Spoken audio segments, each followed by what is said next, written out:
ਵਾਹਿਗੁਰੂ जी का खालसा वाहिगुरू जी की फतेह। TV84 ਦੇ ਸਾਰੇ ਦਰਸ਼ਕ ਤੇ ਸਰੋਤੇ ਜਿਹੜੇ ਸਾਡੇ ਨਾਲ ਇਸ ਵਕਤ ਨਾਰਥ ਅਮਰੀਕਾ ਦੇ ਵਿੱਚੋਂ ਜੁੜੇ ਹੋਏ ਆ ਜਾਂ ਫਿਰ ਸੋਸ਼ਲ ਮੀਡੀਆ ਦੇ ਰਾਹੀਂ ਦੁਨੀਆ ਭਰ ਦੇ ਵਿੱਚ ਸਾਨੂੰ ਦੇਖ ਰਹੇ ਆ, ਉਹਨਾਂ ਸਾਰਿਆਂ ਦਾ ਮੈਂ ਅਮਰਵੀਰ ਸਿੰਘ ਅੱਜ ਇਸ ਪ੍ਰੋਗਰਾਮ ਦੇ ਵਿੱਚ ਤਹਿ ਦਿਲੋਂ ਸਵਾਗਤ ਕਰਦਾ। ਵਿਊਅਰਸ, ਅਸੀਂ ਪਿਛਲੇ ਦਿਨਾਂ ਦੇ ਵਿੱਚ ਦੇਖਿਆ ਖਾਸ ਤੌਰ ਤੇ ਗੁਰਦੁਆਰਾ ਸਾਹਿਬਾਨਾਂ ਦੇ ਪ੍ਰਬੰਧਾਂ ਦੇ ਵਿੱਚ ਜਿਹੜੀ ਸਰਕਾਰੀ ਦਖਲਅੰਦਾਜ਼ੀ ਹੈਗੀ ਹੈ ਉਸ ਨੂੰ ਮੁੱਖ ਰੱਖਦਿਆਂ ਹੋਇਆਂ ਅਕਾਲੀ ਦਲ ਬਾਦਲ ਤੇ ਭਾਜਪਾ ਜਿਹੜੇ ਆਪਣਾ ਜਿਹੜਾ ਗੱਠਜੋੜ ਹੈਗਾ ਉਹਨੂੰ ਪਤੀ ਪਤਨੀ ਦੇ ਸਬੰਧ ਦੇ ਵਜੋਂ ਜਿਹੜਾ ਹੈਗਾ ਡਿਸਕ੍ਰਾਈਬ ਕਰਦੇ ਨੇ, ਇੰਨਾ ਮਜ਼ਬੂਤ ਮੰਨਦੇ ਨੇ। ਉਹਨਾਂ ਦੇ ਵਿੱਚ ਇਹ ਦੋਵੇਂ ਪਾਰਟੀਆਂ ਦੇ ਵਿੱਚ ਜਿਹੜੀ ਆਪਸੀ ਇੱਕ ਜਿਹੜੀ ਗਰਮਜੋਸ਼ੀ ਦਾ ਜਿਹੜਾ ਮਾਹੌਲ ਹੈਗਾ ਉਹ ਬਣਿਆ ਹੋਇਆ। ਦੋਵੇਂ ਪਾਸਿਓਂ ਜਿਹੜੀਆਂ ਬਿਆਨਬਾਜ਼ੀਆਂ ਨੇ ਇੱਕ ਦੂਜੇ ਦੇ ਖਿਲਾਫ ਉਹ ਹੋ ਰਹੀਆਂ ਨੇ। ਖਾਸ ਤੌਰ ਤੇ ਤਖਤ ਸ਼੍ਰੀ ਪਟਨਾ ਸਾਹਿਬ ਤੇ ਤਖਤ ਸ਼੍ਰੀ ਹਜ਼ੂਰ ਸਾਹਿਬ ਦੇ ਪ੍ਰਬੰਧਕੀ ਬੋਰਡ ਦੇ ਵਿੱਚ ਸਿੱਧੀ ਜਿਹੜੀ ਸਰਕਾਰੀ ਦਖਲਅੰਦਾਜ਼ੀ ਹੈਗੀ ਹੈ ਉਹਦੇ ਬੋਰਡ ਆਫ ਡਾਇਰੈਕਟਰਸ ਤੇ ਚੇਅਰਮੈਨ ਨੂੰ ਥਾਪਣ ਦੇ ਵਿੱਚ ਜਿਵੇਂ ਮਹਾਰਾਸ਼ਟਰ ਸਰਕਾਰ ਨੇ ਜਿਵੇਂ ਆਪਣਾ ਜਿਹੜਾ ਹੱਥ ਸਿੱਧਾ ਜਿਹੜਾ ਦਖਲਅੰਦਾਜ਼ੀ ਦਾ ਵਧਾਇਆ ਹੈਗਾ ਉਹਦੇ ਤੇ ਅਕਾਲੀ ਦਲ ਬਾਦਲ ਵੱਲੋਂ ਸਖਤ ਸ਼ਬਦਾਂ ਦੇ ਵਿੱਚ ਜਿਹੜੀ ਉਹਦੀ ਨਿੰਦਾ ਕੀਤੀ ਗਈ ਹੈ ਤੇ ਉਹਦਾ ਵਿਰੋਧ ਕੀਤਾ ਗਿਆ। ਤੇ ਮਨਜਿੰਦਰ ਸਿੰਘ ਸਿਰਸਾ ਜਿਹੜੇ ਕਿ ਅਕਾਲੀ ਦਲ ਬਾਦਲ ਦੇ ਦਿੱਲੀ ਯੂਨਿਟ ਦੇ ਅਹਿਮ ਆਗੂ ਹੈਗੇ ਨੇ, ਉਹਨਾਂ ਵੱਲੋਂ ਗੱਠਜੋੜ ਤੱਕ ਤੋੜਨ ਦੀ ਜਿਹੜੀ ਗੱਲ ਹੈਗੀ ਹੈ ਉਹ ਕੀਤੀ ਗਈ ਹੈ। ਸੋ ਕੀ ਇਹ ਪੂਰਾ ਮਾਮਲਾ ਕੀ ਹੈਗਾ, ਇਹਦੀ ਡੂੰਘਾਈ ਕੀ ਹੈ, ਇਸ ਬਾਬਤ ਅੱਜ ਅਸੀਂ ਜਾਣਨ ਦੀ ਕੋਸ਼ਿਸ਼ ਕਰਾਂਗੇ। ਤੇ ਨਾਲ ਹੀ ਜਦੋਂ ਅਸੀਂ ਪੰਜਾਬ ਦੇ ਵਿੱਚ ਦੇਖਦੇ ਹਾਂ, ਪੰਜਾਬ ਦੀ ਜਿਹੜੀ ਸਿਆਸਤ ਹੈਗੀ ਹੈ ਭਾਵੇਂ ਉਹ ਪਿਛਲੀਆਂ ਚੋਣਾਂ ਹੋਣ ਜਾਂ ਅਦਰਵਾਈਜ਼ ਹੋਵੇ, ਤਾਂ ਇਹ ਵੀ ਇਸ ਗੱਲ ਤੋਂ ਵੀ ਮੁਨਕਰ ਨਹੀਂ ਹੋਇਆ ਜਾ ਸਕਦਾ ਕਿ ਬੀਜੇਪੀ ਇਹ ਗੱਲ ਸਮਝਦੀ ਹੈ ਕਿ ਸਾਨੂੰ ਅਕਾਲੀ ਦਲ ਦੀ ਕਿੰਨੀ ਕੁ ਲੋੜ ਹੁਣ ਹੈਗੀ ਹੈ। ਉਹ ਆਪਣੇ ਜਿਹੜੇ ਖੰਭ ਹੈਗੇ ਆ ਉਹ ਵੀ ਤੋਲਣ ਦੀ ਤਾਕ ਦੇ ਵਿੱਚ ਨੇ, ਉਹ ਆਪਣਾ ਵੀ ਜਿਹੜਾ ਭਾਰ ਹੈਗਾ ਉਹ ਵਧਾ ਰਹੇ ਨੇ ਤੇ ਕਿਤੇ ਨਾ ਕਿਤੇ ਇਹ ਗੱਲ ਦੀਆਂ ਵੀ ਕਿਆਸਰਾਈਆਂ ਨੇ ਕਿ ਕੀ ਜਿਹੜੀ ਬੀਜੇਪੀ ਹੈਗੀ ਹੈ, ਭਾਜਪਾ ਹੈ, ਉਹ ਅਕਾਲੀ ਦਲ ਨਾਲੋਂ ਨਾਤਾ ਤੋੜ ਸਕਦੀ ਹੈ ਤੇ ਆਪਣੇ ਤੌਰ ਤੇ ਪੰਜਾਬ ਦੀ ਸਿਆਸਤ ਦੇ ਵਿੱਚ ਇਕੱਲਿਆਂ ਨਿੱਤਰ ਸਕਦੀ ਹੈ। ਇਹਦੇ ਕੀ ਚਾਂਸਸ ਨੇ? ਸੋ ਇਹ ਸਾਰੀ ਸਥਿਤੀ ਦਾ ਸਮੀਖਰਨ ਕਰਨ ਦੇ ਲਈ ਤੇ ਓਵਰਆਲ ਐਨਾਲਿਸਿਸ ਕਰਨ ਦੇ ਲਈ ਅੱਜ ਅਸੀਂ ਇਸ ਪ੍ਰੋਗਰਾਮ ਦੇ ਵਿੱਚ ਸਾਡੇ ਨਾਲ SGPC ਮੈਂਬਰ ਸਰਦਾਰ ਕਰਨੈਲ ਸਿੰਘ ਪੰਜੋਲੀ ਜਿਹੜੇ ਕਿ ਫਤਿਹਗੜ੍ਹ ਸਾਹਿਬ ਤੋਂ SGPC ਮੈਂਬਰ ਨੇ, ਉਹ ਸਾਡੇ ਨਾਲ ਬਣੇ ਹੋਏ ਨੇ।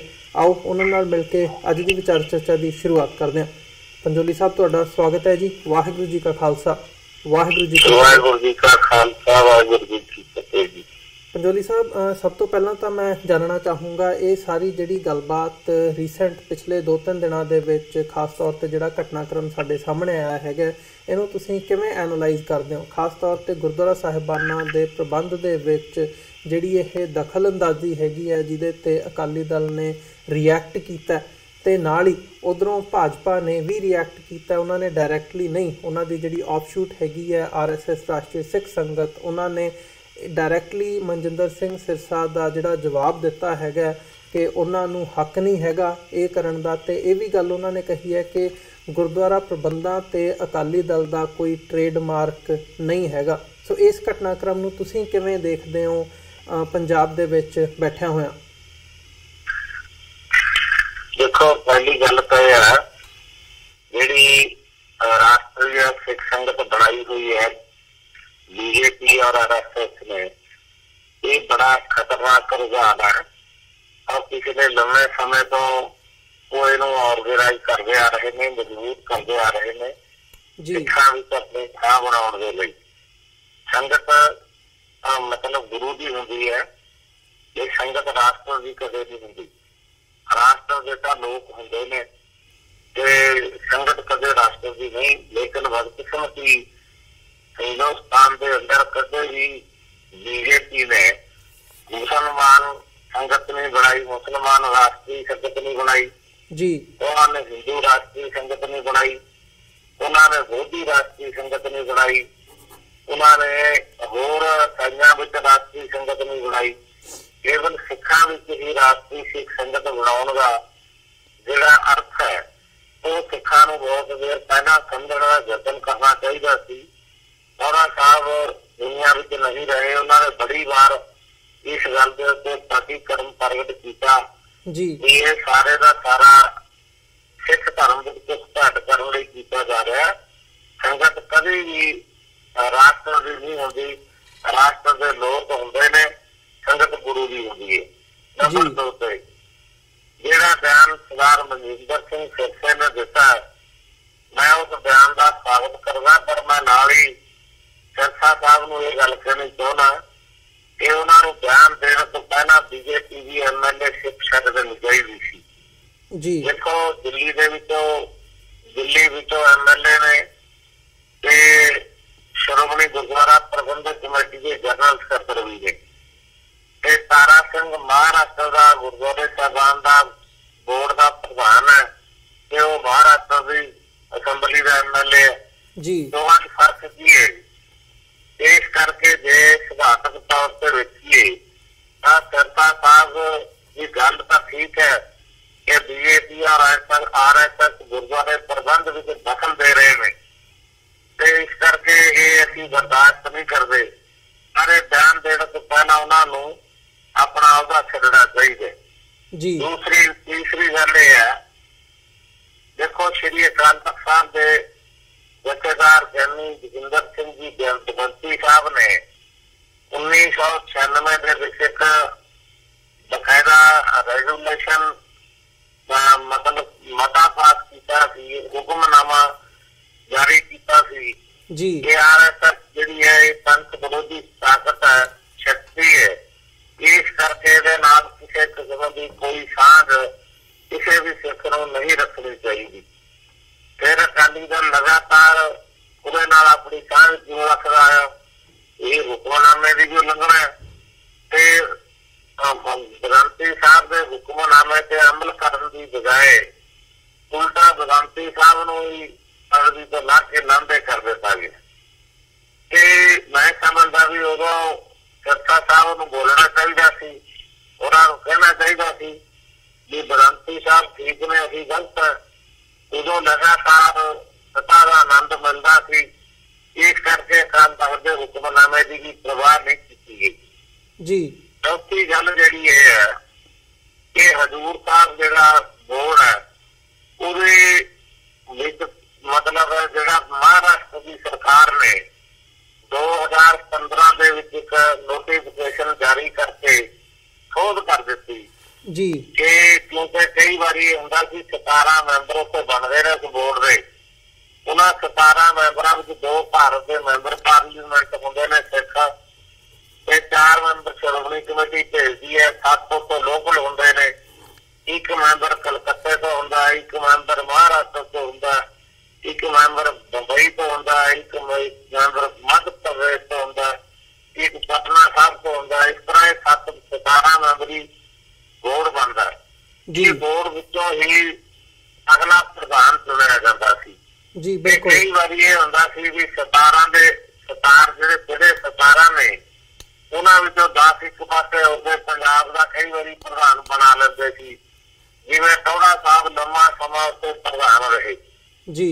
ਉੱਥੇ ਦੀ ਲੋਕਲ ਸਿੱਖ ਸੰਗਤ ਜਿਹੜੀ ਸੀ ਉਹਨਾਂ ਨੇ ਮਤਲਬ ਮਹਾਰਾਸ਼ਟਰ ਗਵਰਨਮੈਂਟ ਨੂੰ ਕਿਹਾ ਬਈ ਇਹ ਪ੍ਰਧਾਨ ਪੰਜਾਬ ਤੋਂ ਆ ਕੇ ਬਣ ਜਾਂਦਾ ਹੈ, ਸਾਨੂੰ ਲੋਕਲ ਸਿੱਖਾਂ ਨੂੰ ਇਗਨੋਰ ਕੀਤਾ ਜਾਂਦਾ ਹੈ ਜੀ। ਉਹਨਾਂ ਨੇ ਸੋਧ ਕਰਤੀ ਬਈ ਜਿਹੜਾ ਪ੍ਰਧਾਨ ਆ 17 ਤੋਂ ਨਹੀਂ ਬਣੇਗਾ, ਬਲਕਿ ਮਤਲਬ ਮਹਾਰਾਸ਼ਟਰ ਗਵਰਨਮੈਂਟ ਨੋਮੀਨੇਟ ਕਰੇਗੀ ਕਿ ਪ੍ਰਧਾਨ ਕੌਣ ਬਣੇਗਾ।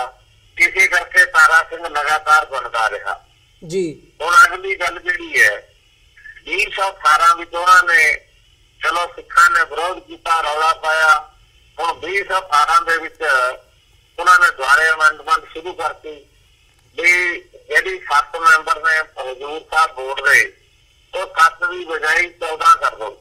ਜਦੋਂ 14 ਮੈਂਬਰ ਹੋ ਜਾਣਗੇ ਫਿਰ ਉਹ 14 ਆਪਣਾ ਪ੍ਰਧਾਨ ਆਪ ਚੁਣ ਲਿਆ ਕਰਨਗੇ, ਬਾਕੀ ਘੱਟ ਗਿਣਤੀ 'ਚ ਰਹਿ ਜਾਣਗੇ ਜੀ। ਤੇ ਇਹ ਜਦੋਂ ਉਹਨਾਂ ਨੇ ਆਪਣੀ ਕੈਬਨਿਟ ਵਿੱਚ ਪਾਸ ਕਰ ਦਿੱਤਾ ਤੇ ਕੈਬਨਿਟ ਤੋਂ ਬਾਅਦ ਉਹਨਾਂ ਨੇ ਅਸੈਂਬਲੀ 'ਚ ਲੈ ਕੇ ਜਾਣਾ ਸੀ, ਸਿੱਖ ਪੰਥ ਨੇ ਵਿਰੋਧ ਕੀਤਾ, ਉਹਨਾਂ ਨੇ ਵਿਦਡਰਾ ਕਰ ਲਿਆ। ਉਹਨਾਂ ਨੇ ਕਹਿਤਾ ਵੀ ਚਲੋ ਅਸੀਂ ਨਹੀਂ ਕਰਦੇ, ਅਸੀਂ ਮਤਲਬ ਇਹਨੂੰ ਬੰਦ ਕਰ ਦਿੰਦੇ ਹਾਂ। ਤੇ ਸਿੱਖਾਂ ਨੇ, ਅਕਾਲੀ ਦਲ ਨੇ, ਸਾਰਿਆਂ ਨੇ ਉਹਦਾ ਸਵਾਗਤ ਕੀਤਾ। ਹੁਣ ਜਦੋਂ ਉਹਦਾ ਸਵਾਗਤ ਵੀ ਕਰਤਾ, ਉਹਨਾਂ ਨੇ ਰੱਦ ਵੀ ਕਰਤੀ ਗੱਲ। ਫਿਰ ਸਿਰਸਾ ਸਾਹਿਬ ਨੇ ਬਿਆਨ ਕਿਸ ਸੰਦਰਭ ਵਿੱਚ ਦਿੱਤਾ, ਇਹ ਗੱਲ ਜਿਹੜੀ ਹੈ ਜ਼ਰੂਰ ਕਿਤੇ ਨਾ ਕਿਤੇ ਵਿਚਾਰ ਕਰਨ ਵਾਲੀ ਗੱਲ ਹੈ। ਇਹ ਮੈਂ ਇਹ ਸਮਝਦਾ ਕਿ ਅਸਲ ਗੱਲ ਇਹ ਹੈ ਕਿ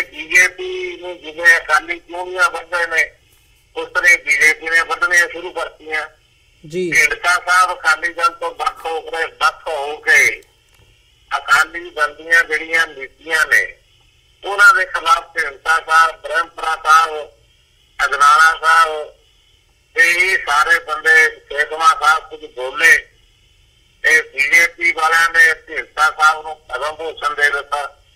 ਨਾਲ ਆਪਣਾ ਐਡਵੋਕੇਟ ਜਿਹੜੇ ਨੇ ਵਕੀਲ ਸਾਹਿਬ ਫੂਲਕਾ ਸਾਹਿਬ ਉਹਨਾਂ ਨੂੰ ਦਿੱਤਾ ਜੀ ਤੇ ਚੰਦੂ ਮਾਜਰਾ ਸਾਹਿਬ ਨੂੰ 2 ਵਾਰੀ ਸਰਵੋਤਮ ਜਿਹੜਾ ਮੈਂਬਰ ਪਾਰਲੀਮੈਂਟ ਦਾ ਉਹਨਾਂ ਨੇ ਸਨਮਾਨ ਦੇ ਦਿੱਤਾ ਜੀ।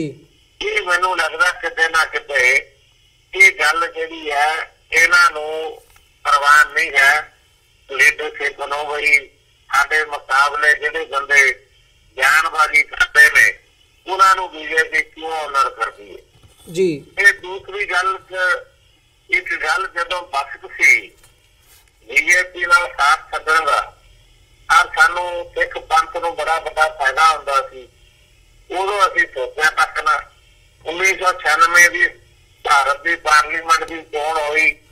ਉਸ ਚੋਣ ਦੇ ਵਿੱਚ ਸਾਰੇ ਦੇਸ਼ ਦੀਆਂ ਘੱਟ ਗਿਣਤੀ ਜਿਹੜੀਆਂ ਮਤਲਬ ਕੌਮਾਂ ਨੇ ਜਾਂ ਘੱਟ ਗਿਣਤੀ ਲੋਕ ਜਿਹੜੇ ਨੇ ਜਾਂ ਖੇਤਰੀ ਪਾਰਟੀਆਂ ਨੇ ਉਹਨਾਂ ਸਾਰੀਆਂ ਨੇ ਕਿਹਾ ਵੀ ਆਪਾਂ ਨੂੰ ਰਲ ਕੇ ਇੱਕ ਕੋਆਰਡੀਨੇਸ਼ਨ ਕਮੇਟੀ ਬਣਾ ਕੇ ਖੇਤਰੀ ਪਾਰਟੀਆਂ ਨੂੰ ਇਕੱਠੇ ਹੋ ਕੇ ਲੜਨਾ ਚਾਹੀਦਾ ਹੈ। ਜਿਹੜੇ ਖੇਤਰੀ ਸੂਬਿਆਂ ਨਾਲ ਧੱਕੇ ਹੁੰਦੇ ਨੇ ਉਹ ਆਪਾਂ ਆਪਣੇ ਧੱਕੇ ਜਿਹੜੇ ਨੇ ਉਹਨਾਂ ਨੂੰ ਆਪਣੇ ਆਪ ਹੱਲ ਕਰ ਲਵਾਂਗੇ। ਆਪਾਂ ਨੂੰ ਕੇਂਦਰ ਤੇ ਨਿਰਭਰ ਨਹੀਂ ਹੋਣਾ ਪਊ, ਕੇਂਦਰ ਦੀ ਸ਼ਕਤੀ ਦਾ ਕੇਂਦਰੀਕਰਨ ਵੀ ਹੋ ਜਾਏਗਾ। ਜਿਹੜਾ ਆਨੰਦਪੁਰ ਦੇ ਰੈਗੂਲੇਸ਼ਨ ਰਾਹੀਂ ਤੁਸੀਂ ਡਿਮਾਂਡ ਕਰਦੇ ਹੋ ਇਹ ਕੇਂਦਰ ਕੋਲ ਅਧਿਕਾਰ ਵੱਧ ਨੇ, ਇਹ ਵੱਧ ਅਧਿਕਾਰਾਂ ਦਾ ਕੇਂਦਰੀਕਰਨ ਹੋਣਾ ਚਾਹੀਦਾ ਜੀ। ਇਹ ਉਦੋਂ ਸਾਰੇ ਹਿੰਦੁਸਤਾਨ ਦੀ ਖੇਤਰੀ ਪਾਰਟੀਆਂ ਚਾਹੁੰਦੀਆਂ ਸੀ, ਪਰ ਸਰਦਾਰ ਪ੍ਰਕਾਸ਼ ਸਿੰਘ ਬਾਦਲ ਸਾਹਿਬ ਨੇ ਉਦੋਂ ਬਿਆਨ ਦੇ ਦਿੱਤਾ। ਉਹਨਾਂ ਨੇ ਕਹਿ ਦਿੱਤਾ ਜੀ ਵੀ ਸਾਡਾ ਤਾਂ ਗੱਠਜੋੜ ਬੀਜੇਪੀ ਨਾਲ ਹੀ ਰਹੇਗਾ। ਮੁੜ ਕੇ ਫਿਰ ਬੀਜੇਪੀ ਨਾਲ ਸਾਂਝ ਪਾ ਲਈ। ਸਾਂਝ ਪਾਉਣ ਤੋਂ ਬਾਅਦ ਬੀਜੇਪੀ ਘੱਟ ਗਿਣਤੀ ਚ ਜਿੱਤੀ ਤੇ ਅਕਾਲੀਆਂ ਤੋਂ ਬਗੈਰ ਭਾਰਤ ਵਿੱਚ ਬੀਜੇਪੀ ਦਾ ਰਾਜ ਨਹੀਂ ਸੀ ਬਣ ਸਕਦਾ। ਉਹਨਾਂ ਸਾਹਿਬ ਸੰਗਰੂਰ ਦੇ ਹਲਕੇ ਵਿੱਚ ਇੱਕ ਪਿੰਡ ਵਿੱਚ ਬੋਲ ਰਹੇ ਸੀ ਕਿ ਅਕਾਲੀਆਂ ਨੂੰ ਹੁਣ ਚਾਹੀਦਾ ਕਿ ਬੀਜੇਪੀ ਨਾਲ ਜੇ ਸਰਕਾਰ ਦੀ ਹਮਾਇਤ ਕਰਨੀ ਹੈ ਜੀ ਤਾਂ ਉਹਨਾਂ ਨੂੰ ਸ਼ਰਤਾਂ ਦੇ ਅਧੀਨ ਕਰਨੀ ਚਾਹੀਦੀ ਹੈ। ਜਿਹੜੀਆਂ ਸਿੱਖਾਂ ਦੀਆਂ ਮੰਗਾਂ ਨੇ, ਪੰਜਾਬ ਦੀਆਂ ਮੰਗਾਂ ਨੇ, ਉਹ ਮਨਵਾਏ ਬਗੈਰ ਬੀਜੇਪੀ ਨੂੰ ਹਮਾਇਤ ਨਹੀਂ ਦੇਣੀ ਚਾਹੀਦੀ। ਲੇਕਿਨ ਬਾਦਲ ਸਾਹਿਬ ਨੇ ਫੇਰ ਬਿਆਨ ਦੇ ਦਿੱਤਾ ਕਿ ਜੀ ਅਨਕੰਡੀਸ਼ਨਲ ਸਪੋਰਟ ਅਸੀਂ ਬੀਜੇਪੀ ਨੂੰ ਕਰਦੇ ਹਾਂ ਜੀ। ਤੇ ਅਨਕੰਡੀਸ਼ਨਲ ਸਪੋਰਟ ਦਾ ਮਤਲਬ ਸਿਰਫ ਇਹ ਸੀ ਕਿ ਬੀਜੇਪੀ ਬਾਦਲ ਸਾਹਿਬ ਦੀ ਅਸਾਨਮੰਦ ਰਹੇ। ਉਹ ਬਦਲੇ ਦੇ ਵਿੱਚ ਸੁਖਬੀਰ ਸਿੰਘ ਬਾਦਲ ਨੂੰ ਉਸ ਟਾਈਮ ਕੇਂਦਰ ਦੇ ਵਿੱਚ ਮੰਤਰੀ ਬਣਾ ਸਕਣ ਔਰ ਉਹਨਾਂ ਨੇ ਮੰਤਰੀ ਬਣਾ ਵੀ ਦਿੱਤਾ ਤੇ ਉਹ ਮੰਤਰੀ ਬਣ ਕੇ ਆਪਣਾ ਕੱਦ ਵੀ ਬਹੁਤ ਵੱਡਾ ਕੱਢ ਗਿਆ। ਅੱਜ ਸ਼੍ਰੋਮਣੀ ਅਕਾਲੀ ਦਲ ਦਾ ਪ੍ਰਧਾਨ ਹੈ ਤੇ ਪੰਥ ਦਾ ਆਗੂ ਹੈ ਬਣਿਆ ਹੋਇਆ। ਤੇ ਮੈਂ ਇਹ ਸਮਝਦਾ ਕਿ ਸੋਢਾ ਸਾਹਿਬ ਵੀ ਕਹਿੰਦੇ ਰਹੇ, ਤਲਵੰਡੀ ਸਾਹਿਬ ਵੀ ਕਹਿੰਦੇ ਰਹੇ, ਮੁੜ ਸਾਹਿਬ ਵੀ ਕਹਿੰਦੇ ਰਹੇ ਜੀ ਤੇ ਬਾਕੀ ਹੋਰ ਅਕਾਲੀ ਦਲ ਦੀ ਲੀਡਰਸ਼ਿਪ ਵੀ ਇਹ ਗੱਲ ਕਹਿੰਦੀ ਰਹੀ ਕਿ ਸਿਧਾਂਤਕ ਤੌਰ ਤੇ ਬੀਜੇਪੀ ਨਾਲ ਸਾਡਾ ਸਮਝੌਤਾ ਬਿਲਕੁਲ ਗਲਤ ਹੈ। ਸਾਨੂੰ ਬੀਜੇਪੀ ਦੀ ਬਜਾਏ ਇਸ ਮੁਲਕ ਦੇ ਜੇ ਨੈਸ਼ਨਲ ਪੱਧਰ ਤੇ ਕਿਸੇ ਨਾਲ ਸਮਝੌਤਾ ਕਰਨਾ ਚਾਹੀਦਾ ਤਾਂ ਸਾਨੂੰ ਬੀਐਸਪੀ ਨਾਲ ਕਰਨਾ ਚਾਹੀਦਾ ਜੀ। ਬੀਐਸਪੀ ਨਾਲ ਦਲਿਤ ਭਾਈਚਾਰਾ ਵੱਡੀ ਗਿਣਤੀ 'ਚ ਜੁੜਿਆ ਹੋਇਆ। ਉਦੋਂ ਕਾਂਸ਼ੀ ਰਾਮ ਬੜਾ ਮਜ਼ਬੂਤ ਸੀ ਤੇ ਜੇ ਬੀਜੇਪੀ ਰਾਹੀਂ ਬੀਜੇਪੀ ਦੀ ਬਜਾਏ ਬੀਐਸਪੀ ਨਾਲ ਸਮਝੌਤਾ ਹੁੰਦਾ, ਜਿਹੜੀ ਪੇਂਡੂ ਜ਼ਿੰਦਗੀ ਹੈ ਜਿੱਥੇ ਦਲਿਤ ਤੇ ਕਿਸਾਨ ਇਕੱਠੇ ਰਹਿੰਦੇ ਨੇ, ਇੱਕ ਤਾਂ ਉਹਨਾਂ ਦੀ ਸਾਂਝ ਪੱਕੀ ਰਹਿੰਦੀ। ਨੰਬਰ 2 ਤੇ ਸਿੱਖੀ ਜਿਹੜੀ ਹੈ ਉਹ ਬੀਜੇਪੀ ਤੋਂ ਤਾਂ ਪ੍ਰਫੁੱਲਤ ਨਹੀਂ ਹੋ ਸਕਣੀ ਜੀ। ਸਿੱਖੀ ਤਾਂ ਜੇ ਪ੍ਰਫੁੱਲਤ ਹੋਏਗੀ ਤਾਂ ਉਹ ਬੀਐਸਪੀ ਦੇ ਰਾਹੀਂ ਜਿਹੜਾ ਚੱਲ ਉਹਨਾਂ ਕੋਲ ਦਲਿਤ ਭਾਈਚਾਰੇ ਦਾ ਉਹਦੇ ਵਿੱਚੋਂ ਹੀ ਸਿੱਖੀ ਪ੍ਰਫੁੱਲਤ ਹੋ ਸਕਦੀ ਹੈ। ਅੰਗਰੇਜ਼ਾਂ ਨੂੰ ਗੱਲ ਨਾਲ ਲਾਉਣਾ ਤਾਂ ਮਤਲਬ ਗੁਰੂ ਸਾਹਿਬ ਨੇ ਕਿਹਾ ਸਿੱਖਾਂ ਨੂੰ ਚਾਹੀਦਾ ਸੀ, ਅਸੀਂ ਲਾਉਣ ਦੀ ਬਜਾਏ ਬੀਐਸਪੀ ਵਾਲਿਆਂ ਨੇ ਆਪਣੇ ਗੱਲ ਨਾਲ ਲਾ ਲਏ। ਜੇ ਅਸੀਂ ਆਪਣੇ ਗੱਲ ਨਾਲ ਲਾਉਂਦੇ ਤਾਂ ਅੱਜ ਮੈਂ ਸਮਝਦਾ ਬੀਜੇਪੀ ਦੀਆਂ ਨਿਲਕਰੀਆਂ ਕੱਢਣ ਦੀ ਜ਼ਰੂਰਤ ਨਹੀਂ ਸੀ ਪੈਣੀ ਚਾਹੀਦੀ। ਜੀ ਪੰਜੋਲੀ ਸਾਹਿਬ, ਜਿਵੇਂ ਤੁਸੀਂ ਇਹ ਸਾਰਾ ਘਟਨਾਕ੍ਰਮ ਬਿਆਨ ਕੀਤਾ, ਅਕਾਲੀ ਭਾਜਪਾ ਗੱਠਜੋੜ ਦਾ ਜਿਹੜਾ ਪਿਛੋਕੜ ਹੈਗਾ, ਜੇ ਗੁਰਦੁਆਰਿਆਂ ਦੇ ਵਿੱਚ ਇੰਟਰਫੀਅਰੈਂਸ ਦੀ ਗੱਲ ਕਰਨੀ ਹੋਵੇ ਤਾਂ ਮਨਜਿੰਦਰ ਸਿੰਘ ਸਰਸਾ ਨੇ ਵੀ ਇੱਕ ਪੈਕਟ ਦਾ ਹਵਾਲਾ ਦਿੱਤਾ ਹੈ ਕਿ ਜਵਾਹਰ ਲਾਲ ਨਹਿਰੂ ਤੇ ਮਾਸਟਰ ਤਾਰਾ ਸਿੰਘ ਦੇ ਵਿੱਚ ਇੱਕ ਪੈਕਟ ਹੋਇਆ ਸੀ ਉਦੋਂ ਦੀ ਸਿੱਖ ਲੀਡਰਸ਼ਿਪ ਦੇ ਨਾਲ ਕਿ ਗੁਰਦੁਆਰਿਆਂ ਦੇ ਵਿੱਚ ਦਖਲ ਨਹੀਂ ਦਿੱਤਾ ਜਾਊਗਾ। ਉਸ ਪੈਕਟ ਤੋਂ ਪਹਿਲਾਂ ਇਹ ਵੀ ਹੈਗਾ ਕਿ ਉਦੋਂ ਗੁਰਦੁਆਰਾ ਪ੍ਰਬੰਧਾਂ ਦੇ ਵਿੱਚ ਜਿਹੜੀਆਂ ਸਾਰੀਆਂ ਸਿਆਸੀ ਪਾਰਟੀਆਂ ਹੈਗੀਆਂ ਨੇ ਉਹ ਵੀ ਆਪਣੇ ਚੋਣਾਂ ਦੇ ਵਿੱਚ ਹਿੱਸਾ ਲੈਂਦੀਆਂ ਸੀ, ਚੋਣ ਪ੍ਰਬੰਧਾਂ ਦੇ ਵਿੱਚ ਉਹ ਨਿੱਤਰਦੀਆਂ ਸੀਗੀਆਂ ਉਮੀਦਵਾਰ ਦੇ ਤੌਰ 'ਤੇ। ਸੋ ਜਦੋਂ ਅਸੀਂ ਗੁਰਦੁਆਰਿਆਂ ਦੇ ਵਿੱਚ ਦਖਲਅੰਦਾਜ਼ੀ ਦੀ ਗੱਲ ਕਰਦੇ ਹਾਂ, ਇਹਦਾ ਪਿਛੋਕੜ ਕੀ ਹੈਗਾ ਤੇ ਅੱਜ ਜੇ ਦੇਖਣਾ ਹੋਵੇ ਤਾਂ ਕਿਸ ਹੱਦ ਤੱਕ ਦਖਲਅੰਦਾਜ਼ੀ ਨਜ਼ਰ ਆਉਂਦੀ ਹੈ?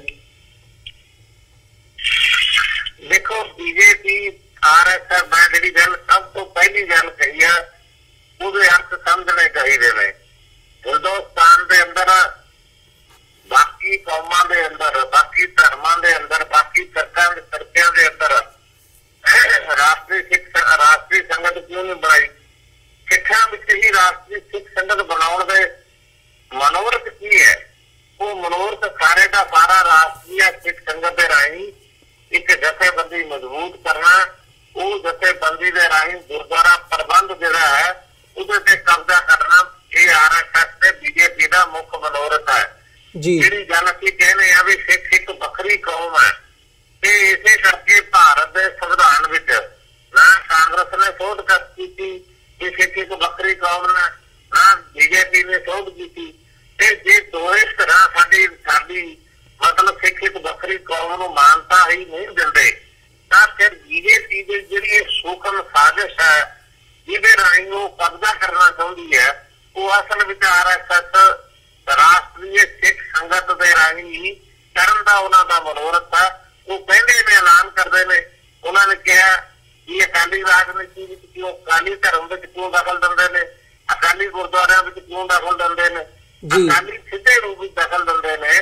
ਅਕਾਲੀਆਂ ਨੇ ਕੋਈ ਰਾਸ਼ਟਰੀ ਸਿੱਖ ਸੰਗਤ ਨਹੀਂ ਬਣਾਈ ਸੀ। ਅਕਾਲੀਆਂ ਨੇ ਜਾਂ ਸਿੱਖਾਂ ਨੇ ਕੋਈ ਮਤਲਬ ਜਿਹੜੀ ਕਿਸੇ ਮੰਦਿਰ ਵਿੱਚ ਦਖਲ ਨਹੀਂ ਦਿੱਤਾ, ਕਿਸੇ ਮਸਜਿਦ ਵਿੱਚ ਦਖਲ ਨਹੀਂ ਦਿੱਤਾ। ਅਸੀਂ ਕਿਸੇ ਮੰਦਿਰ ਮਸਜਿਦ ਦੇ ਕਦੇ ਪ੍ਰਧਾਨ ਬਣਨ ਦੀ ਇੱਛਾ ਪ੍ਰਗਟ ਨਹੀਂ ਕੀਤੀ। ਤੇ ਫਿਰ ਸਾਡੇ ਧਰਮ ਵਿੱਚ ਦਖਲ ਕੌਣ ਬਰਦਾਸ਼ਤ ਕਰੇਗਾ? ਇਹ ਨਹੀਂ ਕੀਤਾ ਜਾ ਸਕਦਾ। ਦੂਜੀ ਗੱਲ ਦੇਖੋ, ਜਿਹੜਾ ਨਹਿਰੂ ਤਾਰਾ ਸਿੰਘ ਪੈਕਟ ਹੈ ਉਸ ਤੋਂ ਬਾਅਦ ਤਾਂ ਬੜੀਆਂ ਤਰਮੀਮਾਂ ਜਿਹੜੀਆਂ ਨੇ ਇਸ ਮੁਲਕ ਦੇ ਵਿੱਚ BJP ਨੇ ਵੀ ਕੀਤੀਆਂ ਨੇ ਔਰ ਕਾਂਗਰਸ ਵੀ ਕਰਦੀ ਆ ਰਹੀ ਹੈ। ਨਹਿਰੂ ਤਾਰਾ ਸਿੰਘ ਪੈਕਟ ਦਾ ਮਤਲਬ ਇਹ ਸੀ ਕਿ ਕੋਈ ਐਸੀ ਸਾਜ਼ਿਸ਼ ਨਾ ਕੋਈ ਬੁੰਦ ਸਕੇ ਭਾਰਤ ਦੀ ਹਕੂਮਤ ਕਿ ਸਾਨੂੰ ਘੱਟ ਗਿਣਤੀ ਕੌਮਾਂ ਨੂੰ ਜਜ਼ਬ ਕਰ ਲਵੇ। ਉਹ ਮਨੋਰਥ ਅਸਲ ਵਿੱਚ ਇਹ ਸੀ। ਇਹ ਛੋਟੀਆਂ ਮੋਟੀਆਂ ਗੱਲਾਂ ਦਾ ਮਨੋਰਥ ਨਹੀਂ ਸੀ ਇਹਦੇ ਵਿੱਚ, ਲੇਕਿਨ ਛੋਟੀਆਂ ਮੋਟੀਆਂ ਗੱਲਾਂ ਤਾਂ ਹੁੰਦੀਆਂ ਰਹਿੰਦੀਆਂ ਨੇ। ਵੱਡਾ ਕਾਰਨ ਇਹ ਸੀ ਕਿ ਜਿਸ ਤਰ੍ਹਾਂ ਉਹ ਹੋਣ ਲੱਗੇ ਹੋਏ ਨੇ ਕਿ ਅਸੀਂ ਤਾਂ ਜੀ ਗੁਰਦੁਆਰੇ ਪ੍ਰਬੰਧ ਚ ਕਬਜ਼ਾ ਕਰਨਾ, ਇਹ ਗੱਲਾਂ ਗਲਤ ਨੇ। ਇਹ ਮੈਂ ਜਿਹੜੀ ਗੱਲ ਆਖਰੀ ਕਹਿਣੀ ਚਾਹੁੰਦਾ, ਮੈਂ ਇਹ ਸਮਝਦਾ ਇਹ ਸ਼੍ਰੋਮਣੀ ਅਕਾਲੀ ਦਲ ਨੂੰ ਪੰਜਾਬ ਦੀ ਸਰ ਜ਼ਮੀਨ ਦੇ ਉੱਤੇ ਉਹਦੀਆਂ ਜਿੰਨੀਆਂ ਵੀ ਪੰਥਕ ਜਥੇਬੰਦੀਆਂ ਨੇ, ਭਾਵੇਂ ਉਹ ਸਰਦਾਰ ਸਿਮਰਜੀਤ ਮਾਨ ਨੇ, ਭਾਵੇਂ ਉਹ ਰਵਿੰਦਰ ਨੇ, ਭਾਵੇਂ ਭਾਈ ਰਣਜੀਤ ਸਿੰਘ ਨੇ, ਤੇ ਭਾਵੇਂ ਭਾਈ ਮੋਹਨ ਸਿੰਘ ਨੇ, ਭਾਵੇਂ ਮਤਲਬ ਅਖੰਡ ਕੀਰਤਨੀ ਜਥਾ, ਭਾਵੇਂ ਉਹ ਦਮਦਮੀ ਟਕਸਾਲ ਹੈ, ਇਹਨਾਂ ਸਾਰੀਆਂ ਜਥੇਬੰਦੀਆਂ ਨੂੰ ਆਪਣੀ ਬੁੱਕਲ ਵਿੱਚ ਲੈਣਾ ਚਾਹੀਦਾ। ਆਪਣੀ ਬੁੱਕਲ ਵਿੱਚ ਲੈ ਕੇ ਸ਼੍ਰੋਮਣੀ ਅਕਾਲੀ ਦਲ ਨੂੰ ਪੰਜਾਬ ਅਤੇ ਨੈਸ਼ਨਲ ਤੇ ਇੰਟਰਨੈਸ਼ਨਲ ਪੱਧਰ ਤੱਕ ਮਜ਼ਬੂਤ ਕਰਨਾ ਚਾਹੀਦਾ। ਮਜ਼ਬੂਤ ਕਰਕੇ ਪੰਥਕ ਵੋਟ ਜਿਹੜੀ ਹੈ ਉਹ ਇਕੱਠੀ ਕਰਨੀ ਚਾਹੀਦੀ ਹੈ। ਤੇ ਫਿਰ ਪੰਥਕ ਵੋਟ ਇਕੱਠੀ ਕਰਕੇ ਫਿਰ ਜਿੱਥੋਂ ਇਹਨਾਂ ਨੂੰ ਘਾਟਾ ਪੈਂਦਾ, ਹੋਰ ਛੋਟੀ ਮੋਟੀ ਵੋਟ ਕਿੱਥੋਂ ਮਿਲ ਸਕਦੀ ਹੈ, GST ਤੋਂ ਮਿਲ ਸਕਦੀ ਹੈ, ਕਾਮਰੇਡਾ ਤੋਂ ਮਿਲ ਸਕਦੀ ਹੈ, ਹੋਰ ਥਾਵਾਂ ਤੋਂ ਮਿਲਦੀ ਹੈ, ਉਹਨਾਂ ਨਾਲ ਛੋਟੀਆਂ ਮੋਟੀਆਂ ਸੰਧੀਆਂ ਕਰਕੇ ਪੰਜਾਬ 'ਚ ਆਪਣਾ ਇੰਡੀਪੈਂਡੈਂਟ ਰਾਜ ਬਣਾਉਣਾ ਚਾਹੀਦਾ। ਔਰ ਪੰਜਾਬ ਤੋਂ ਬਾਹਰ ਜਿੱਥੇ ਜਿਹੜੀ ਪਾਰਟੀ ਸਿੱਖਾਂ ਦੀ ਲੋੜ ਮਹਿਸੂਸ ਕਰੇਗੀ ਕਿ ਉਹ ਸ਼ਰਤਾਂ ਦੇ ਵੀ ਉਹਦੀ ਹਮਾਇਤ ਕਰਨੀ ਚਾਹੀਦੀ ਹੈ। ਦੇਖੋ, ਤੁਸੀਂ 1985 ਦੀ ਗੱਲ ਦੇਖੋ। 1985 ਚ ਜਦੋਂ ਚੋਣ ਹੋਈ 85 ਸੀਟਾਂ ਅਕਾਲੀ ਦਲ ਨੇ ਇਕੱਲਿਆਂ ਨੇ ਜਿੱਤੀਆਂ ਨੇ। ਕੱਲੇ ਅਕਾਲੀ ਦਲ ਨੇ 85 ਸੀਟਾਂ ਦਿੱਤੀਆਂ, ਬੀਜੇਪੀ ਸਾਡੇ ਨਾਲ ਨਹੀਂ ਸੀ। ਤੇ ਅੱਜ ਵੀ ਜੇ ਪੰਜਾਬ ਦੀ ਸਰਜ਼ਮੀਨ ਤੇ ਰਾਜ ਤੇ ਚੋਣਾਂ ਹੋਣ, ਅਕਾਲੀ ਕੱਲੇ ਇੱਕ ਪਲੇਟਫਾਰਮ ਤੇ ਲੜਨ, ਪਰ ਏਜੰਡਾ ਅਨਸਬ ਹੋਵੇ, ਏਜੰਡਾ ਪੰਜਾਬ ਦੀ ਚੜ੍ਹਦੀ ਕਲਾ ਹੋਵੇ, ਪਰਿਵਾਰਵਾਦ ਦੇ ਘੇਰੇ ਵਿੱਚੋਂ ਬਾਹਰ ਨਿਕਲਿਆ ਜਾ ਸਕੇ। ਚੰਗੇ ਇਮਾਨਦਾਰ ਗੁਰਮੁਖ ਸਿੱਖ ਜਿਹੜੇ ਨੇ ਉਹਨਾਂ ਨੂੰ ਟਿਕਟਾਂ ਦਿੱਤੀਆਂ ਜਾਣ। ਰਾਜਨੀਤੀ ਨੂੰ ਤੇ ਧਰਮ ਨੂੰ ਵਪਾਰ ਬਣਾਉਣ ਦੀ ਬਜਾਏ ਸੇਵਾ ਦੇ ਮਾਧਿਅਮ ਵਜੋਂ ਇਹਨਾਂ ਨੂੰ ਵਰਤਣ ਦਾ ਯਤਨ ਕੀਤਾ ਜਾ ਸਕੇ। ਫਿਰ ਮੈਂ ਸਮਝਦਾ ਕਿ ਸਾਡਾ ਜਿਹੜਾ ਮਨੋਰਥ ਹੈ, ਜਿਹੜਾ ਸਾਡਾ ਸੁਪਨਾ ਹੈ, ਉਹ ਪੂਰਾ ਹੋ ਸਕਦਾ ਨੇ ਵੀ ਲਿਆ ਜੀ, ਉਹ ਪੂਰਾ ਹੋ ਸਕਦਾ ਜੀ। ਪੰਜੋਲੀ ਸਾਹਿਬ, ਜਿਹੜੀ ਤੁਸੀਂ ਗੱਲ ਕਰਦੇ ਹੋ, ਦੇਖੋ ਜੀ, ਪਾਣੀਆਂ ਦਾ ਮਸਲਾ, ਚੰਡੀਗੜ੍ਹ ਦਾ ਮਸਲਾ, ਪੰਜਾਬੀ ਬੋਲਦੇ ਇਲਾਕਿਆਂ ਦਾ ਮਸਲਾ, ਡੈਮਾਂ ਦਾ ਮਸਲਾ, ਇੱਕ ਵੱਖਰੀ ਕੌਮ ਦਾ ਮਸਲਾ, ਇਹ ਕਿਰਾਏਦਾਰਾਂ ਲਾਇਬ੍ਰੇਰੀ ਨੂੰ ਲੈ ਕੇ ਆਉਣ ਦਾ ਮਸਲਾ, ਇਹ ਸਾਰੀ ਨੀਤੀ ਜੋ ਕਾਂਗਰਸ ਦੀ ਹੈ ਉਹ ਬੀਜੇਪੀ ਦੀ ਹੈ। ਕੋਈ ਫਰਕ ਨਹੀਂ ਦੋਨਾਂ ਦੇ ਵਿੱਚ। ਉਸ ਤਰ੍ਹਾਂ ਸਾਨੂੰ ਉਹਦੇ ਚ ਉਹ ਟ੍ਰੀਟ ਕਰਦੇ ਨੇ, ਉਦੋਂ ਹੀ ਸਾਨੂੰ ਇਹ ਟ੍ਰੀਟ ਕਰਦੇ ਨੇ। ਇਸ ਕਰਕੇ ਮੈਂ ਸਮਝਦਾ ਇਹ ਛੋਟੀਆਂ ਮੋਟੀਆਂ ਗੱਲਾਂ ਛੱਡਣਾ, ਇੱਕ ਚੰਗਾ ਕੌਮ ਦਾ ਆਗੂ ਜਿਹਦੇ ਹੱਥ ਵਿੱਚ 3 ਫੁੱਟੀ ਕਿਰਪਾਨ ਹੋਵੇ, ਜਿਹੜਾ ਗੁਰਮੁਖ ਹੋਵੇ, ਅਕਾਲ ਤਖਤ ਨੂੰ ਸਨਮੁਖ ਰਹੇ, ਪਰਿਵਾਰਵਾਦ ਦੇ ਘੇਰੇ ਵਿੱਚੋਂ ਬਾਹਰ ਨਿਕਲੇ, ਐਸੇ ਲੀਡਰ ਦੀ ਚੋਣ ਕਰਕੇ, ਐਸੀ ਜਥੇਬੰਦੀ ਦੀ ਚੋਣ ਕਰਕੇ ਸਾਨੂੰ ਆਪਣਾ ਧਰਮ, ਆਪਣੇ ਗੁਰਦੁਆਰੇ ਸਾਹਿਬਾਨ, ਇਹਨਾਂ ਦੇ ਪ੍ਰਬੰਧ ਨੂੰ ਵਧਾਉਣ ਦਾ ਉਪਰਾਲਾ ਸਾਨੂੰ ਕਰਨਾ ਚਾਹੀਦਾ ਜੀ। ਪੰਜੋਲੀ ਸਾਹਿਬ, ਬਿਲਕੁਲ ਜੋ ਤੁਸੀਂ ਕਹਿ ਰਹੇ ਹੋ ਉਹ ਚੰਗਾ ਲੱਗਦਾ, ਪਰ ਇਹ ਇੱਕ ਆਈਡੀਅਲਿਸਟ ਸਿਚੁਏਸ਼ਨ ਹੈਗੀ ਹੈ, ਆਈਡੀਅਲਿਸਟਿਕ ਜਿਹਨੂੰ ਅਸੀਂ ਕਹਿ ਸਕਦੇ ਹਾਂ ਵੀ ਜੇ ਐ ਹੋ ਜਾਵੇ। ਪਰ ਜਿਹੜੀ ਮੌਜੂਦਾ ਸਥਿਤੀ ਹੈਗੀ ਹੈ ਉਹ ਇਸ ਵੱਲ ਇਸ਼ਾਰਾ ਨਹੀਂ ਕਰਦੀ, ਜਾਂ ਇਹਦੀਆਂ ਜਿਹੜੀਆਂ ਸੰਭਾਵਨਾਵਾਂ ਨੇ ਉਹ ਨਹੀਂ ਨਜ਼ਰ ਆਉਂਦੀਆਂ ਵੀ ਐਵੇਂ ਇਸ ਵਕਤ ਜਿਹੜੀਆਂ ਸਥਿਤੀਆਂ ਹੈਗੀਆਂ ਨੇ ਉਹ ਕੀ ਉਹ ਸੰਭਵ ਹੈਗਾ। ਉਹ ਇੱਕ ਨਾਮੁਮਕਿਨ ਜੀ ਸਿਚੁਏਸ਼ਨ ਨਜ਼ਰ ਆਉਂਦੀ ਹੈ ਇਸ ਵਕਤ ਜੋ ਬਣੀ ਹੋਈ ਹੈ, ਜਿੱਦਾਂ ਦੇ ਹਾਲਾਤ ਹੈਗੇ ਆ।